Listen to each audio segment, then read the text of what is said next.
વાત હવે રાજ્યસભાની ચૂંટણીની।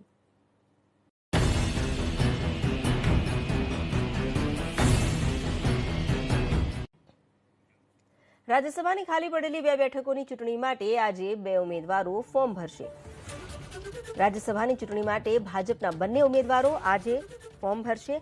કોંગ્રેસે ઉમેદવાર ઉભા નહીં રાખવાનું નક્કી કર્યું હોવાથી ચૂંટણી માત્ર ઔપચારિક બની રહી છે। ભાજપના દિનેશભાઈ અને રામભાઈ મોકરિયાની જીત નક્કી છે। સવારે 10 વાગ્યે ભાજપના બંને ઉમેદવારો ફોર્મ ભરશે। ભાજપના ઉમેદવાર દિનેશ પ્રજાપતિ અને રામભાઈ મોકરિયા સવારે 10 વાગ્યે ફોર્મ ભરશે। આ સમયે નાયબ મુખ્યમંત્રી નીતિન પટેલ, ભાજપના પ્રદેશ પ્રમુખ CR પાટીલ સહિત મંત્રી અને ધારાસભ્યો, સાંસદો પણ હાજર રહેશે। આ વખતે પણ પૂરતી સંખ્યામાં ધારાસભ્યો ન હોવાને લીધે કોંગ્રેસ માટે જીતની શક્યતા નહીવત છે। કોંગ્રેસે ઉમેદવાર ઉભા નહીં રાખવાનું નક્કી કર્યું હોવાથી આ ચૂંટણી માત્ર ઔપચારિક બની રહેશે અને ભાજપના બંને ઉમેદવારો બિનહરીફ જાહેર થશે। બંને બેઠક ભાજપના ખાતામાં જશે અને કોંગ્રેસને 1 બેઠકનું નુકસાન થશે। મહત્વનું છે કે અહમદ પટેલ અને અભય ભારદ્વાજના નિધનથી બંને બેઠક ખાલી પડી, જે માટે 1 માર્ચે ચૂંટણી યોજાવાની છે।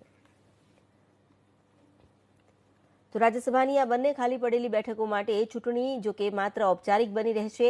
સંખ્યાબળ પૂરતું ન હોવાને કારણે કોંગ્રેસે પહેલા જ આ ચૂંટણીમાંથી હાથ પાછા ખેંચ્યા છે અને કોઈ પણ ઉમેદવાર નહીં ઉભા રાખવાનું નક્કી કર્યું છે, જેના પરિણામે હવે ભાજપના બંને ઉમેદવાર રામભાઈ મોકરિયા અને દિનેશભાઈ પ્રજાપતિ જેઓ ચૂંટણીમાં બિનહરીફ થશે।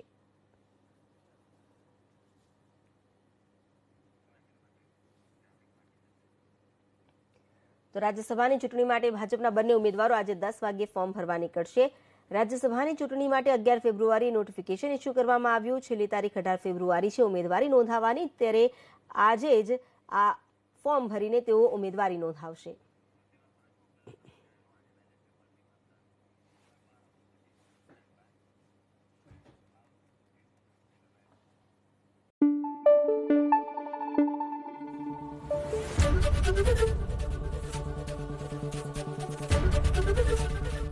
ABP અસ્મિતા, ગુજરાતની અસ્મિતા।